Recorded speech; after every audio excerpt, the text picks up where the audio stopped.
Y bien, estamos con Martín Tanaka, investigador del IEP, y Víctor Andrés Ponce, director del Montonero, para conversar acerca del fin de los escenarios que se vienen.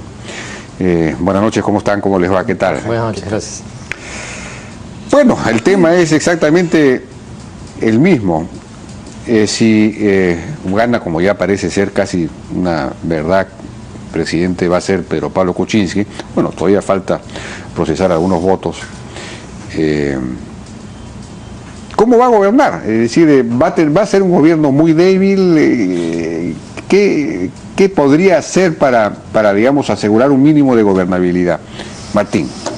Sí, yo creo que pinta como un gobierno que puede ser muy débil, ¿no? El partido PPK, digamos, no existe en realidad, ¿no es cierto? Es más una federación de independientes, ¿no? Y además, claro, es una bancada muy pequeña en el Congreso. Entonces yo creo que la única manera que se puede sostener este gobierno, este futuro gobierno, sería gobernando muy sobre la base de la búsqueda de consensos, ¿no? Casi, bueno, no necesariamente multipartidario, pero convocando independientes que representen, digámoslo así, a todos los sectores. Creo que esa es la única manera en la que un gobierno así se puede sostener, ¿no? Entonces, y creo que en este contexto, después de que, digamos, se amainen las aguas, se calmen, se apaciguen un poco los ánimos, tendrá que empezarse a conversar sobre los grandes temas de la agenda de reformas que el país necesita y que debe acometer en el primer año de gobierno, ¿no?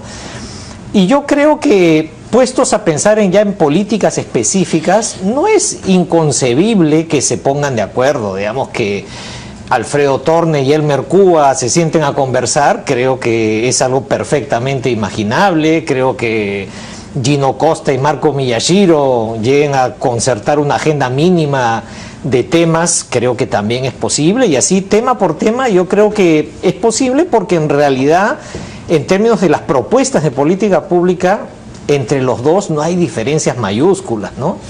Y creo que entonces que parte de ese diálogo, claro, debería tratar de incorporar también a otros sectores, ¿no es cierto?, que tienen representación parlamentaria, al Frente Amplio, Alianza para el Progreso, etcétera, ¿no? Y desde ese punto, que sea una coordinación, por ejemplo, de iniciativas para las regiones, donde pueda estar Vizcarra, donde pueda estar Vladimiro Guaro, que César Villanueva, ¿no es cierto? Uno puede, cuando uno aterriza en propuestas de política, creo que uno sí puede imaginar la generación de esos consensos, ¿no? Entonces, creo que ese es el único camino que le queda al gobierno de Kuczynski para tener estabilidad y hacer lo que es necesario hacer en el país, ¿no? Víctor Andrés. Bueno, yo creo que estamos ante el gobierno más frágil de la reciente historia, y por no decir uno de los más frágiles del siglo XX, ¿no? ¿Por qué? Bueno, ya sabemos que el PPK-osismo no tiene una mayoría parlamentaria propia. Su propia bancada parlamentaria es un mosaico. Tampoco tiene un Estado Mayor conocido. Todos sabemos que PPK es un hombre de avanzada edad. Ya no estamos en campaña. Por lo tanto, para gobernar tiene que delegar bastante en un jefe de gabinete o en sus vicepresidentes. Y, digamos, ¿cómo se va a organizar ese poder? Es una gran interrogante, ¿no? Y planteadas las cosas así, los reflectores y la mirada se concentran en el fujimorismo. ¿Por qué? Porque yo creo que la elección de PPK es el gran negocio o el gran triunfo de la izquierda. Jaime, si tú miras el país desde las elecciones del 2006, desde 2011 y 2016, el Perú, como parte de su crecimiento económico, está pues enfrentando la posibilidad de una alternativa contracapitalista. Más o menos eso es lo que hemos venido viviendo en estas tres elecciones nacionales, ¿no? Entonces, si este gobierno, digamos, no resuelve el tema del piloto automático, no resuelve las dos relaciones entre los dos países que están colisionando en las elecciones del 2006, 2011 y 2016, ¿no es cierto?, la izquierda va a tener una gran oportunidad el 2021.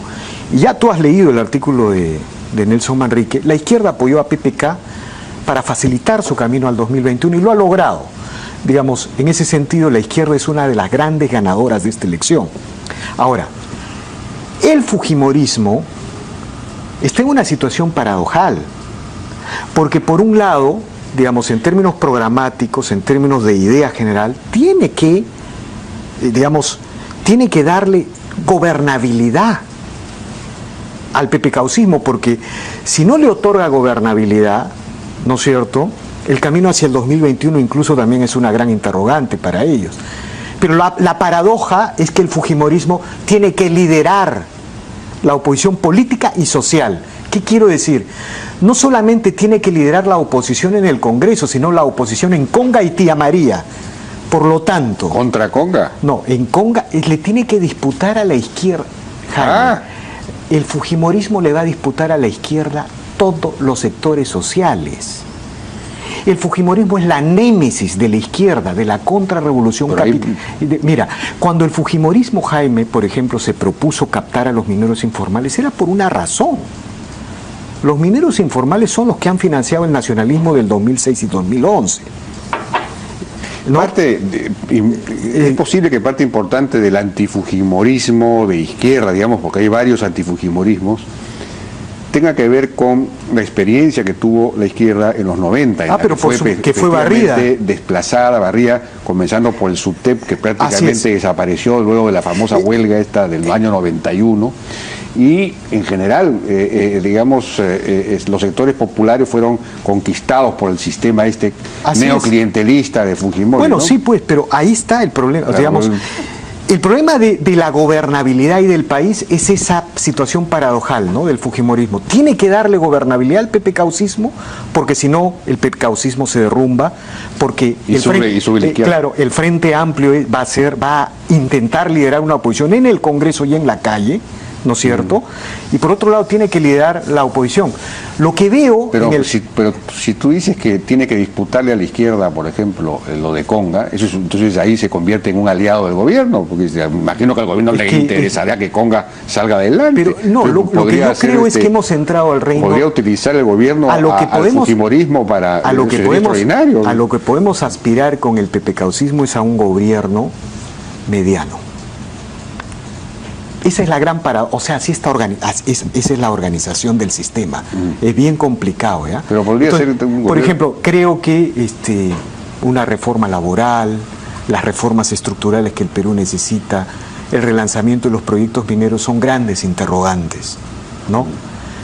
Digamos, Martín, ¿tú piensas que a Keiko Fujimori y a Fuerza Popular le conviene apoyar al gobierno, le conviene llegar a un acuerdo de reformas, digamos, para levantar el nivel del país, o le conviene pasar a una oposición, digamos, fuerte? A ver, yo creo que la variable tiempo es clave en esto que estás mencionando, en este dilema, ¿no?, que estamos discutiendo ahora. Creo que en lo inmediato, el fujimorismo no puede aparecer como obstruccionista, ¿no?, como mal perdedor. Creo que, y por eso es que hay que aprovechar esta oportunidad del primer año, los primeros 2 años, en donde creo que la manera de evitar estos dilemas es planteando un gran acuerdo nacional, digamos, donde no es un pacto entre Kuczynski y Fuerza Popular, ¿no?, sino que es un gran acuerdo nacional sobre temas cruciales que generen un consenso muy amplio. Entonces, en ese esquema creo que se pueden asegurar esos votos y lograr, digamos, un respaldo muy amplio de toda la sociedad y empujar ese carro lo más que se pueda, porque seguramente, como la experiencia muestra mirando los gobiernos pasados, al entrar al segundo, al tercer año, el desgaste del gobierno va a empezar a sentirse, y entonces ahí, claro, los diferentes grupos van a tener el incentivo, digámoslo así, para mostrarse como líderes de oposición, ¿no es cierto? O para tomar distancia y ser más crítico con el gobierno. Entonces, conforme pase más tiempo va a ser más difícil, y por lo tanto armarlo bien desde el comienzo y aprovechar los primeros 2 años, digámoslo así, me parece que es crucial, ¿no? Y la manera de hacerlo me parece que es sobre temas específicos, sobre medidas específicas, ¿no? En seguridad ciudadana, en materia de política económica, en materia de nombramientos también, a quién se va a nombrar en el Banco Central, en el Tribunal, en la Defensoría del Pueblo, en fin, en el Consejo de la Magistratura. Yo diría que eso debe ser parte de ese paquete de acuerdo político que le dé oxígeno al gobierno los primeros 2 años, digámoslo así. Pero va a haber algunos puntos complicados, no por razones políticas, sino técnicas. Por ejemplo, tú decías que podían ponerse perfectamente de acuerdo Torne y Elmer Cuba, porque son 2 economistas muy reconocidos y todo lo demás, pero resulta que Peruanos por el Cambio plantea una propuesta económica que ha sido discutida casi por todos los economistas, ¿no? Esto de reducir el IGB 3 puntos y reducir el impuesto a la renta a 10% para las empresas menores de no sé cuántas UITs y todo lo demás. Es algo que no sé si van a ponerse de acuerdo. De repente esa reforma que para el Pedro Pablo Kuczynski es fundamental para la formalización de la economía, no pasa. Y entonces comienza el primer problema. Si es que esa reforma implica la aprobación legislativa, ¿no es cierto?, de alguna modificación legislativa, va a tener que negociarla con el fujimorismo. O sea, no hay otra posibilidad. Digamos, no es realista, no es viable que ellos pretendan imponer, digámoslo así, su plan de gobierno tal cual, porque simplemente no se puede, ¿no? Simplemente no es posible, no tienen los votos para hacerlo. Entonces, alguna transacción tienen que hacer para que, manteniendo una mínima coherencia y una mínima coherencia interna y coherencia con lo que han ofrecido en campaña, hacer un proyecto viable. Yo confío en que eso es posible, ¿no? Porque nuevamente no estamos hablando de propuestas macroeconómicas absolutamente incompatibles, ¿no es cierto? Son variaciones dentro de un mismo tema. O los mecanismos, por ejemplo, para mejorar las relaciones con las regiones y todo lo demás, mejorar la inversión pública, los servicios. Ellos plantean la creación del Ministerio de Apoyo a las Regiones, que no es una propuesta que está en el otro lado. Entonces, ese es otro tema que va a ser bien difícil concertar. Pero, sí. Mira, yo creo que es incuestionable que el Perú necesita una convergencia nacional, un pacto nacional. De alguna manera los electores han establecido algo en ese sentido como mandato. Pero hay que diferenciar lo que es un wishful thinking de los actores y las realidades que se avecinan, ¿no? Entonces, paradójicamente, esto va a depender mucho de la decisión de la propia Keiko Fujimori, del liderazgo que ella asuma en el caso de confirmarse el triunfo del PPK, ¿no? En primer lugar, yo creo que ella tiene que tomar la decisión, la misma decisión que tomó el 2011, hacia el 2021, 2016, es decir, confirmar su voluntad de hacer política y de pelear la candidatura presidencial del 2021. Lula se presentó 4 veces, creo, ¿no? O sea, Fernando Belaúnde 3. Exactamente, ¿no? Entonces, mira, era un gran candidato. Claro, ganó la tercera recién. Así es la única condición para que en primer lugar esa mayoría parlamentaria del Congreso se mantenga y además adquiera coherencia y desarrolle una dialéctica correcta entre darle gobernabilidad al régimen y liderar la oposición con Verónica Mendoza, que puso a PPK para tener el camino libre, a mi entender, ¿no? O apoyó a PPK para facilitar su camino en el 2021. Esas 2 tareas tiene el fujimorismo, pero eso depende de Keiko, ¿no? Si ella decide hacer política y liderar su candidatura presidencial a 2021, eso va a suceder, pero también tiene que tener la decisión de institucionalizar el fujimorismo, pero de a verdad, de acuerdo a las grandes tradiciones de organización, llamémoslo de una manera, de las grandes tradiciones clásicas de organización partidaria. La presencia de Joaquín Ramírez en esta campaña electoral nos revela los límites de la institucionalización del fujimorismo, porque los secretarios generales de los partidos históricos no son gente con plata, generalmente son intelectuales, son políticos, son líderes de otro tipo, son capaces de liderar política, de hacer pedagogía para las nuevas generaciones militantes. Eso tiene que hacer el fujimorismo si es que quiere aprovechar este momento que le toca vivir, porque yo creo que hoy el fujimorismo en términos políticos y probablemente organizativos podría estar más fortalecido incluso que antes de la campaña. ¿Qué significa que Keiko Fujimori haga política estos 5 años? O que, bueno, de hecho decida, yo me imagino que va a persistir en la idea de llegar a la presidencia, pero ella ya formó su partido, por lo menos formó bases, tiene comités, tiene bases. Esa fue su gran labor de los últimos 5 o 7 años, ¿no es cierto? Viajar por el país todo. No va a volver a repetir lo mismo, es decir, volver a viajar por el país para volver a constituir o reconstituir o alimentar permanentemente las bases, no lo sé. Creo que le falta construir el segundo piso del fujimorismo, ¿no? Un estrato de tecnócratas, de profesionales, de intelectuales, de personas que le den consistencia orgánica, intelectual, ideológica, programática. No sé cómo ves eso. Sí, sobre eso yo creo que efectivamente ese es el gran desafío, porque siendo ellos mayoría en el Congreso, los reflectores también van a estar puestos sobre ellos, porque claro, obviamente sobre el Ejecutivo, pero también sobre un Congreso en donde una sola bancada tiene mayoría. Claro. Entonces cada vez que se diga se necesita cambiar tal ley, se necesita dar una ley sobre tal cosa, los reflectores están sobre ellos lo tienen que hacer. Entonces la dinámica del Congreso va a ser muy distinta y la dinámica de la bancada fujimorista va a tener que ser muy distinta, porque en los últimos años ellos pueden decir, nosotros hemos colaborado con el gobierno de García en lo bueno, colaboramos con el gobierno de Humala en lo bueno, y era suficiente. Ahora no, ahora ellos tienen que proponer, ¿no? ¿Cuál es su agenda legislativa? ¿Cuáles son sus proyectos de ley? ¿No? El nivel de exigencia es mucho mayor, y entonces efectivamente ahí el papel de los técnicos, de los pensadores, va a tener que ser mucho mayor. Entonces esa bancada va a tener que convocar, ¿no es cierto?, trabajar de cara a la sociedad para sacar proyectos importantes en todos los ámbitos del país, ¿no? Entonces ese es efectivamente el gran desafío, ¿no? Y yo diría que eso es lo que le costó también, no tener eso, probablemente le costó esta elección, ¿no? Bueno, perdóname, me están pidiendo una pausa hace tiempo, pero vamos a una pausa y regresamos. Bueno, ¿qué ibas a decir? Sí, Jaime, yo estoy de acuerdo en lo que tú has señalado, ¿no? De los 2 pisos, ¿no? Solo hay que tener en cuenta algo. La importancia y la trascendencia del fujimorismo tiene que ver con lo siguiente. Son 4 elecciones, vamos a la 5ª. El día de hoy estamos viviendo lo mismo que le pasó a Estados Unidos con Al Gore y Bush. Una definición electoral por 50.000 votos. Es un estadio nacional lo que va a definir la presidencia, un estadio nacional lleno, ¿no es cierto?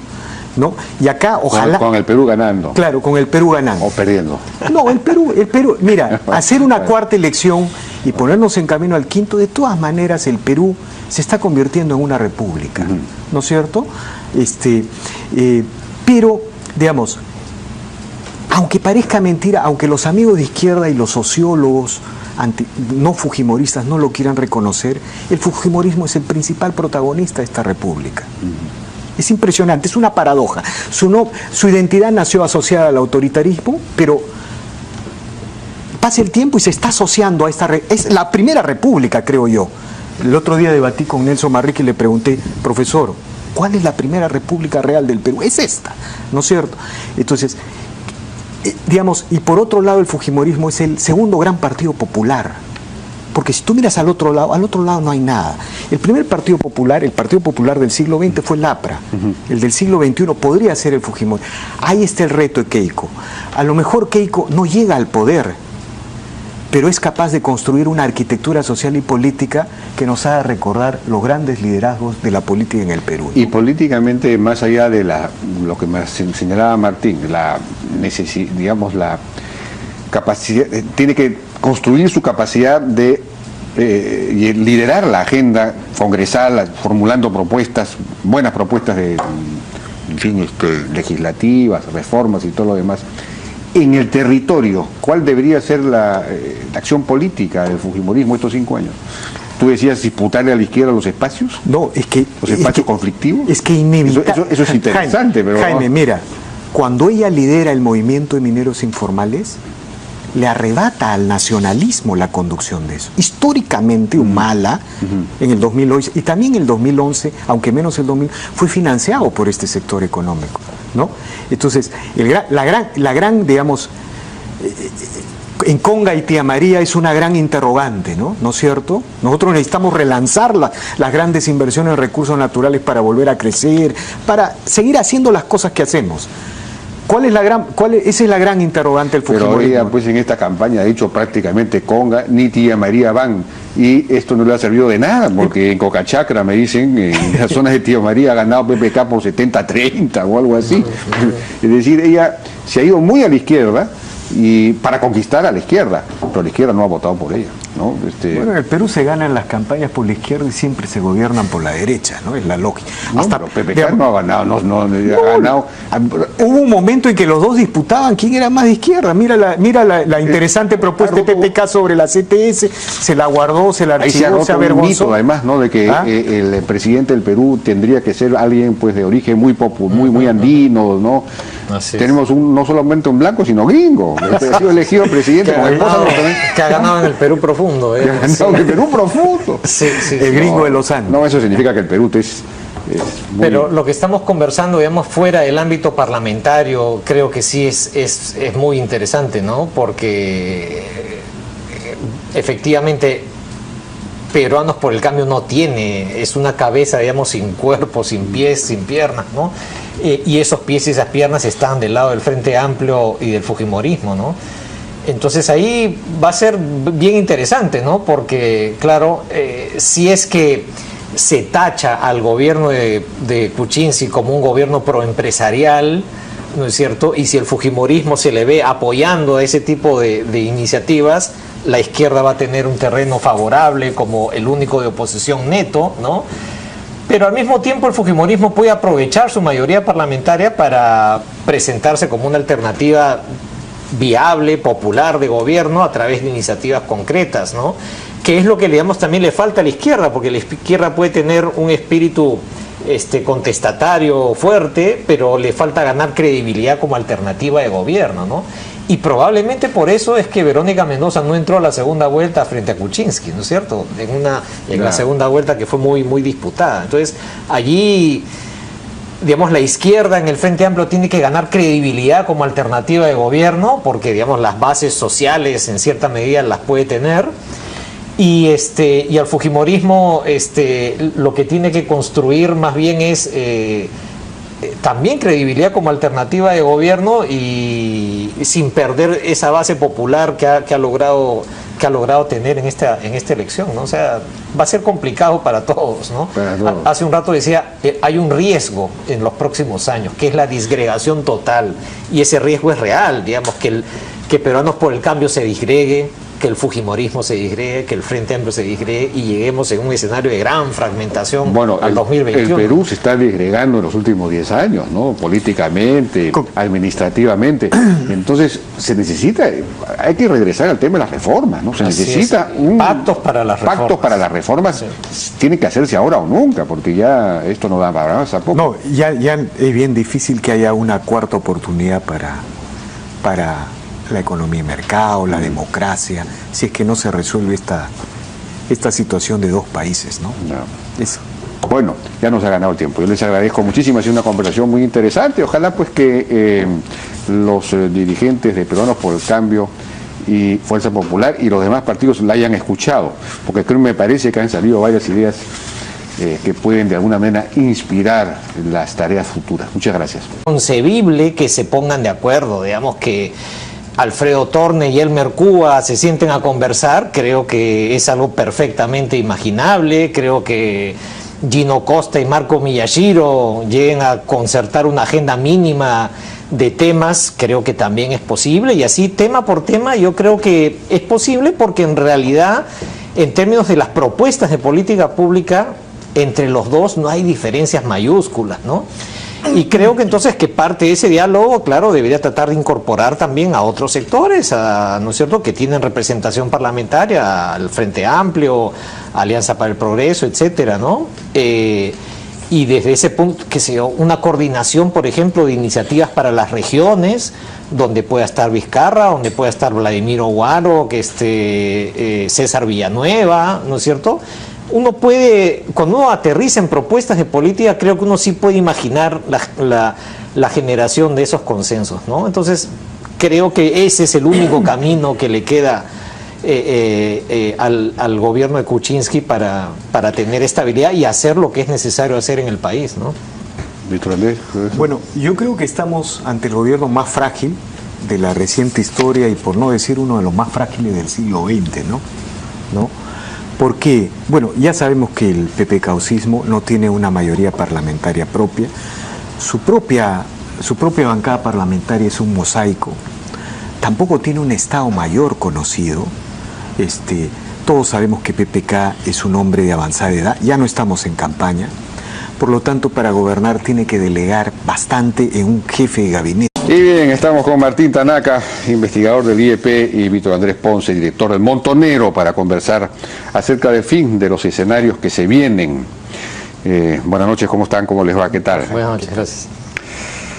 Bueno, el tema es exactamente el mismo. Si gana, como ya parece ser casi una verdad, presidente va a ser Pedro Pablo Kuczynski. Bueno, todavía falta procesar algunos votos. ¿Cómo va a gobernar? Es decir, va a ser un gobierno muy débil. ¿Qué podría hacer para, digamos, asegurar un mínimo de gobernabilidad? Martín. Sí, yo creo que pinta como un gobierno que puede ser muy débil, ¿no? El partido PPK, digamos, no existe en realidad, ¿no es cierto? Es más una federación de independientes. O en sus vicepresidentes. Y, digamos, ¿cómo se va a organizar ese poder? Es una gran interrogante, ¿no? Y planteadas las cosas así, los reflectores y la mirada se concentran en el fujimorismo. ¿Por qué? Porque yo creo que la elección de PPK es el gran negocio o el gran triunfo de la izquierda. Jaime, si tú miras el país desde las elecciones del 2006, desde 2011 y 2016, el Perú como parte de su crecimiento económico está pues enfrentando la posibilidad de una alternativa contracapitalista. Más o menos eso es lo que hemos venido viviendo en estas 3 elecciones nacionales, ¿no?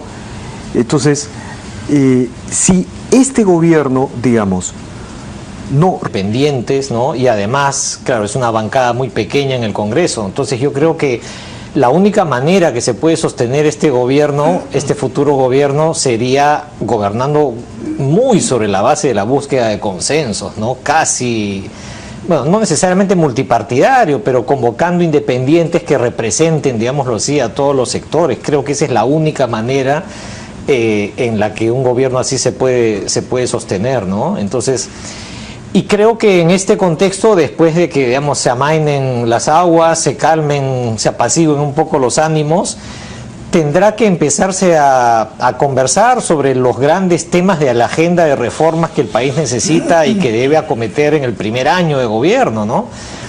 Y yo creo que, puestos a pensar ya en políticas específicas, no es incorrecto